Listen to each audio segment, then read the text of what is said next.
Hello friends. दोस्तों, हर किसी person के लाइफ में एक गोल होता है और वो उसे पूरा करना चाहता है। पर हर किसी अचीवमेंट के पीछे एक डेडिकेशन, एक पैशन, एक उम्मीद, एक होप होती है, तभी वो काम पूरा होता है। तो फ्रेंड्स, आज मैं इसी होप, डेडिकेशन से भरी हुई स्टोरी आपके लिए लाया हूँ। तो आज की मूवी का नाम है शॉशैंक रिडेम्पशन, जो आज तक के हॉलीवुड की बेस्ट मूवी में से एक है, जिसकी रेटिंग IMDb पर 9.3 है।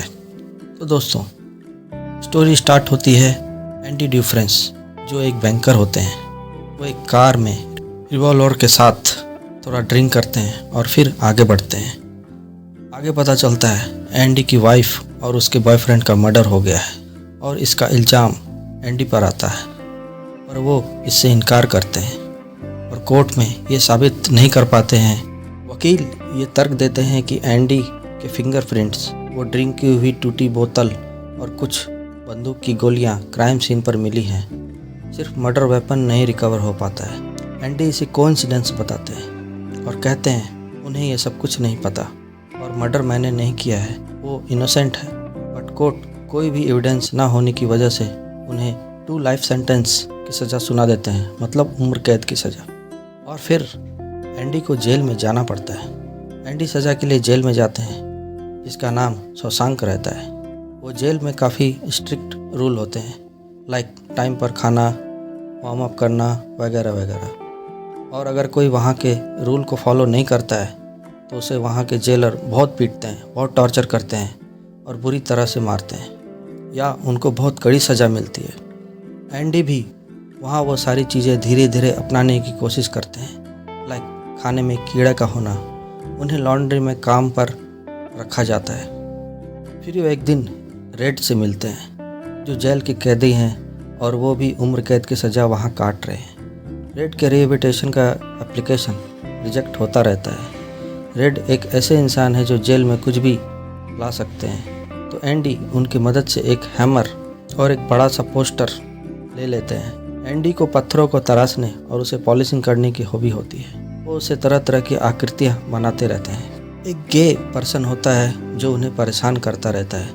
एक दिन एंडी को अकेले पाकर अपने फ्रेंड्स के साथ वो एंडी को पीटता है, काफ़ी टॉर्चर करता है। फिर भी एंडी ये सारी चीज़ें किसी से शेयर नहीं करते हैं, वो किसी को नहीं बताते हैं। वो अपने आप में रहते हैं, अपने काम में मतलब रखते हैं और अकेले ही रहते हैं। ये सारी चीज़ें सबको पता रहती हैं और ऐसे ही करीब 2 साल निकल जाता है। फिर एक दिन जेल का जेलर कुछ फैक्ट्री टेरेस के काम के लिए कुछ वॉलंटियर चाहते हैं। रेड की हेल्प से एंडी, रेड और कुछ उसके फ्रेंड्स उस काम को करने जाते हैं। काम करते करते वहाँ के जेलर ऑफिसर, जिसका नाम हैडली होता है, वो बताते हैं कि एक लॉयर ने उन्हें बताया है कि तुम्हारा ब्रदर जो मर गया है वो अपने पीछे बहुत सारे पैसे छोड़ गया है, बट वो पैसे किसी काम की नहीं है, क्योंकि उस पैसे के लिए उसे गवर्नमेंट को बहुत सारे टैक्स पे करना पड़ेगा, या अगर कोई न्यू गाड़ी भी ले ली तो उस पर भी टैक्स देना पड़ेगा। फिर उसका मेंटेनेंस वगैरह भी मेरे पैसे जेब से ही जाने वाले हैं, फिर क्या फ़ायदा उस सारे पैसे का। ये सारी बातें एंडी और उसके फ्रेंड्स सुनते रहते हैं और कहते हैं कि ये ऑफिसर कितना अनलकी है। हैडली भी अपने भाई को बहुत कोसता है। तभी एंडी उसके पास जाते हैं और कहते हैं, क्या आप अपने वाइफ को ट्रस्ट करते हो? हैडली गुस्साता है और उसे टेरेस से फेंकना चाहता है, पर एंडी उसे बताते हैं कि अगर वो पैसे जो $35,000 हैं अपनी वाइफ को गिफ्ट के रूप में दे दे तो हो सकता है आपको कोई भी टैक्स पे करना ना पड़े और पूरा पैसा आपको मिल सकता है। IRS के मुताबिक आप $60,000 तक अपने वाइफ को गिफ्ट कर सकते हो और इसके लिए लॉयर की भी ज़रूरत पड़ेगी, उसका भी काम मैं आपका कर दूंगा। हैडली कहते हैं, तुम एक स्मार्ट बैंकर हो, मैं क्यों तुम पर भरोसा करूं, क्यों ट्रस्ट करूं? एंडी कहते हैं, इसके बदले में मेरे कोवर्कर को 3 बियर पिला देना, इससे वो आउटसाइड काम करके एक इंसान की तरह महसूस करेंगे। ऑफिसर उसकी बातों पर भरोसा नहीं करता है, बट अगले दिन रेड और कोवर्कर बियर पीते हुए दिखते हैं। उस दिन एंडी के फेस में एक अजब सी स्माइल रहती है। फिर वो गे पर्सन जो एंडी को हमेशा तंग करता रहता है, वो उसको एक दिन अकेले पाकर बहुत पीटता है। वो एंडी के आंखों में एक रॉड से मारना चाहता है, पर एंडी उसे बताते हैं कि तुम भी नहीं बचोगे और तुम्हें भी कड़ी सज़ा मिलेगी। फिर भी वह एंडी को बहुत पीटता है, इतना कि वो हॉस्पिटलाइज हो जाते हैं। और फिर जिसने उसे मारा था उसे एक वीक के लिए एक छोटे से रूम में, या कह लो काल कोठरी जैसी जगह में डाल दिया जाता है। जब सज़ा काट के वो अपने सेल में आता है तो वही ऑफिसर वहाँ मिलता है जिसकी हेल्प एंडी ने किया था, और वो उसे मरते दम तक मारता है, बहुत मारता है। वो उसे इतना मारता है कि वो अपाहिज हो जाता है और उसे खाना भी पाइप के थ्रू देना पड़ता है। रेड कहते हैं जब एंडी ठीक होके आएगा उसके वेलकम के लिए पत्थरों का इंतज़ाम करो, क्योंकि एंडी को उसे तराशने की हॉबी होती है। सब लोग जुट जाते हैं। इसके अलावा और एक लेडी की पोस्टर भी एंडी को देते हैं जो उस टाइम की फेमस एक एक्ट्रेस की होती है। फिर एक दिन जेल का वार्डन एंडी के सेल में आता है और वो उसकी सेल की तलाशी लेता है।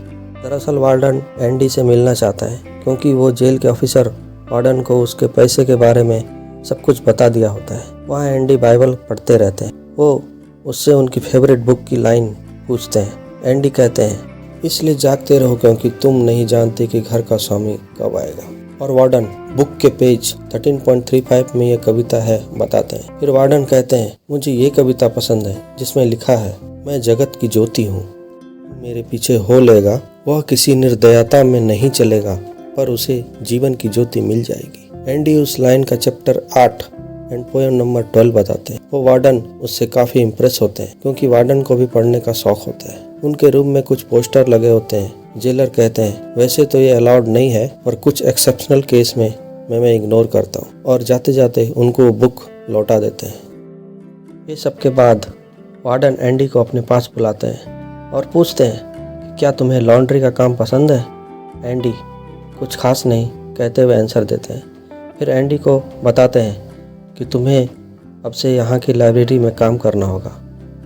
वहाँ एक बूढ़ा लाइब्रेरियन होता है। अब एंडी उस बूढ़े आदमी का असिस्टेंट के तौर पर काम करते हैं, पर धीरे धीरे जेलर एंडी को कुछ और भी काम देते जाते हैं, जैसे गवर्नमेंट बॉन्ड, बैंक के काम, ITR फाइल करना, ये सब।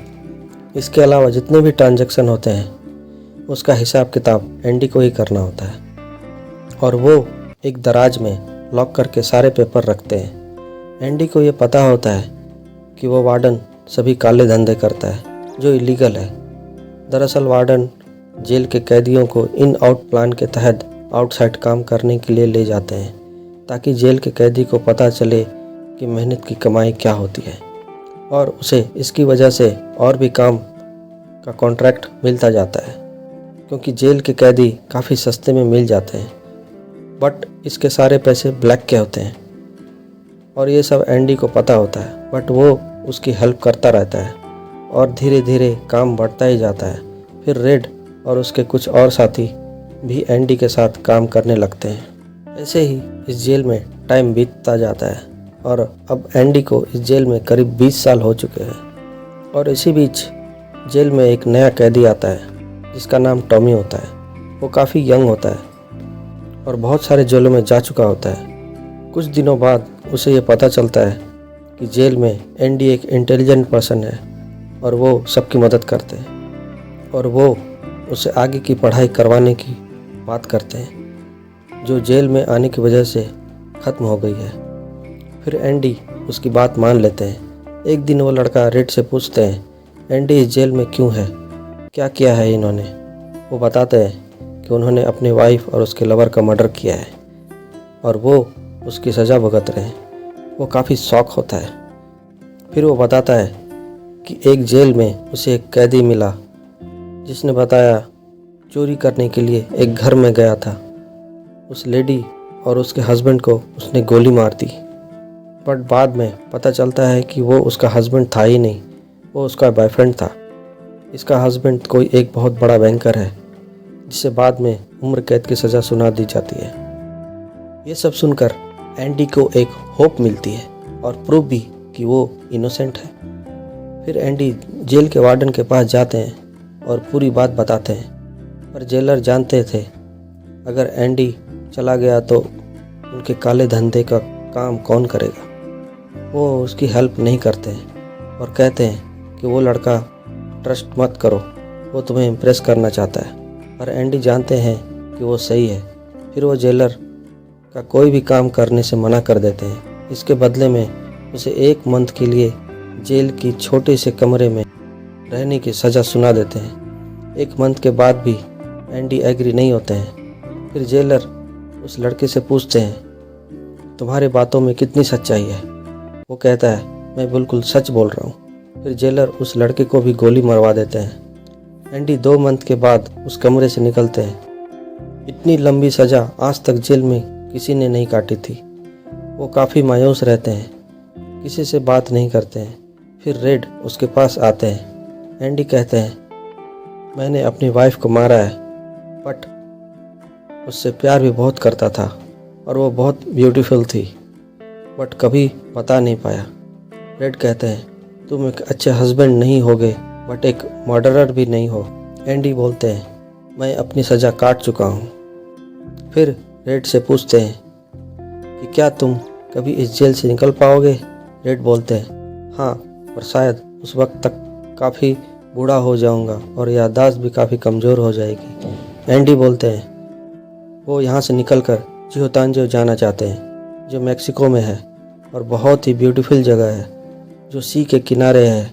वहाँ वो एक रेस्टोरेंट खोलना चाहते हैं और बोलते हैं कि वो अपने बोट को रिपेयर करके अपने दोस्तों के साथ मछली पकड़ने के लिए चले जाना चाहते हैं, घूमना चाहते हैं और वो बाकी की सारी लाइफ वहीं बिताना चाहते हैं। ये सब सुनकर रेड बोलते हैं, एंडी, मेक्सिको यहाँ से बहुत दूर है। मुझे नहीं लगता तुम यहाँ से निकल पाओगे और अपने साथ ऐसा कुछ कर पाओगे। यहाँ से निकलकर कहाँ से स्टार्ट करना है ये भी नहीं पता मुझे। तो ओशियन तो बहुत बड़ी दूर की बात है। एंडी कहते हैं, पर अब बहुत हो चुका। मैंने अपनी वाइफ और उसके लवर का मर्डर नहीं किया है। जो भी लाइफ में मिस्टेक किए हैं उसकी सज़ा मैं काट चुका हूँ। रेड उसे समझाते हैं कि ये सब एक सिर्फ सपना है। फिर एंडी कहते हैं, या तो मैं यहीं घुट घुट कर जीऊँ और बिजी रहूँ या मर जाऊँ, यही बचा है बस लाइफ में। एंडी रेड से कहते हैं, तुम मेरे से एक वादा करोगे। रेड कहते हैं, हाँ, क्यों नहीं। एंडी कहते हैं, बॉक्सटन के पास एक मैदान है और वहाँ एक बड़ा सा ट्री है जिसके पास एक पत्थर की दीवार है। उस दीवार में एक काले पत्थर के नीचे कुछ है। वहाँ मेरी वाइफ ने मुझे शादी के लिए हाँ बोला था। प्रॉमिस करो कि जब कभी तुम यहाँ से निकल जाओगे वहाँ जाओगे। रेड पूछते हैं, वहाँ क्या है। एंडी कहते हैं, उसके लिए तुम्हें वहाँ जाना होगा। फिर दूसरे दिन एंडी वार्डन का काम ख़त्म करके सारे डॉक्यूमेंट उसी लॉकअप में रखता है और वार्डन उसे अपने कोट और शू को पॉलिश करवाने के लिए बोलता है। एंडी ओके सर कहते हैं। इधर रेड काफ़ी परेशान रहता है क्योंकि उसके फ्रेंड ने उसे बताया कि एंडी ने उससे 6 फीट की एक रोप मंगवाया है और उसने उसे एंडी को दे दिया है। रेड को लगता है कि एंडी कहीं सुसाइड न कर ले। वो नाइट रेड की सबसे लंबी नाइट होती है। अगली सुबह जब जेल के ऑफिसर कैदियों की काउंटिंग करने के लिए आते हैं तो एंडी गायब रहता है। अब ऑफिसर एंडी के कमरे में आते हैं पर एंडी वहाँ नहीं रहते हैं। फिर वार्डन वहाँ आते हैं। रेड को बुलाया जाता है, उससे पूछते हैं पर रेड को भी कुछ पता नहीं होता है। वार्डन बहुत गुस्साता है और एंडी की बनी कलाकृतियों को फेंकने लगता है। तभी एक पत्थर उस एक्ट्रेस की फ़ोटो में जा लगती है पर वो आवाज़ नहीं करती, ना ही गिरती है। फिर पता चलता है कि वहाँ एक बहुत बड़ा होल है जो एक सुरंग जैसा है जिसे बनाना नामुमकिन सा था। वो दीवार बहुत मजबूत थी, बिना मशीन के मुमकिन ही नहीं था कि वहाँ सुरंग बन जाए, बट एंडी ने ये कर दिखाया था। फिर सारे ऑफिसर बाहर जाते हैं। एंडी जहाँ से भागा था वहाँ जाते हैं। वहाँ उनको कुछ फटे हुए कपड़े, साबुन, कंघी और वही हैमर मिलती है जो रेड ने उसे 20 साल पहले दी हुई थी। एंडी ने इसी हैमर से सुरंग बनाई थी और जो उससे मिट्टी निकलती थी वो उसे अपने कपड़े में भरकर बाहर फेंक दिया करता था। जब फर्स्ट टाइम वार्डन उसके कमरे में आया था और वो बुक एंडी को लौटाई थी, वो हैमर भी उसी बुक में थी। यही नहीं, एंडी वार्डन के सारे पैसे एक ऐसे इंसान के बैंक में ट्रांसफ़र किया करता था जो कभी इस दुनिया में था ही नहीं। सारे पेपर पर सिग्नेचर भी वही किया करता था। और जाते जाते वो वार्डन के लॉकअप में वो वही बाइबल रख देता है और सारे पेपर अपने पास रख लेता है कि खबर वार्डन को नहीं होती है। और वार्डन के दिए हुए कपड़े को अपने कपड़े के अंदर पहन लेता है, शूज़ को अपने शूज़ से बदल लेता है। एंडी उस रात वहाँ से निकल के एक पाइप के रास्ते निकल जाता है। ये पाइपलाइन काफ़ी लंबी होती है, लगभग 2 फुटबॉल ग्राउंड के इतना, और वो पाइपलाइन भी काफ़ी बदबूदार रहती है क्योंकि वो एक टॉयलेट वेस्ट पाइप होती है। वो वहाँ से फाइनली निकल जाता है। वहाँ से निकल के एंडी सबसे पहले बैंक में जाता है और वो उस अननोन पर्सन के बैंक में ट्रांसफ़र किए सारे पैसे को निकाल लेता है। और अब एंडी $2.5 मिलियन का मालिक था। उसके पास बहुत पैसा होता है। वार्डन का भी कच्चा चिट्टा खुल चुका था। अब उसे ये समझ में आने लगा था कि अब उसका कुछ नहीं हो सकता। उसके सारे काले धंधे पकड़े जा चुके थे और फिर उसके पास कोई रास्ता नहीं होता है और वो फाइनली सुसाइड कर लेता है। रेड के रिहेबिलिटेशन रिक्वेस्ट अप्रूव हो जाती है और फाइनली वो भी उस जेल से निकल जाता है। पर उसको बाहर की दुनिया कुछ पसंद नहीं आती है। रेड को एंडी को दिया हुआ वादा याद आता है और वो वहाँ जाते हैं। काले पत्थर के नीचे सही में कुछ था। रेड को वहाँ कुछ पैसे और एक लेटर मिलता है जो एंडी ने रखा था। उसमें लिखा था, उम्मीद एक अच्छी चीज़ होती है। अगर तुम्हें वो प्लेस का नाम याद है तो वहाँ आ जाओ, मैं तुम्हारा वहाँ वेट कर रहा हूँ। और रेड फाइनली एंडी को वहाँ सी के किनारे अपनी बोट की मरम्मत करते हुए मिलते हैं और ये स्टोरी यहीं ख़त्म हो जाती है। फ्रेंड्स, ये मूवी स्टोरी हमें क्या सिखाती है? ये हमें 3 बातें बताती हैं। फर्स्ट, होप, उम्मीद। किसी भी काम को पूरा करने में अगर आपको 1% भी होप है, उसकी उम्मीद है, तो उसे ज़रूर ट्राई करना चाहिए। सेकंड, पैशन, जुनून होना चाहिए जो भी आप लाइफ में पाना चाहते हो। और थर्ड, दोस्ती, या यूँ कह लो किसी की हेल्प बिना किसी मतलब के करना। अगर रेड एंडी की हेल्प नहीं करते तो आज शायद ना एंडी की लाइफ अच्छी होती और ना रेड की। दोस्तों, यहाँ ये वीडियो ख़त्म करते हैं। आपको अगर ऐसे ही मोटिवेशनल मूवी की स्टोरी सुनना अच्छा लगता है तो मेरे चैनल को सब्सक्राइब करें और लाइफ में खुश रहें, मुस्कुराते रहें। जय हिंद।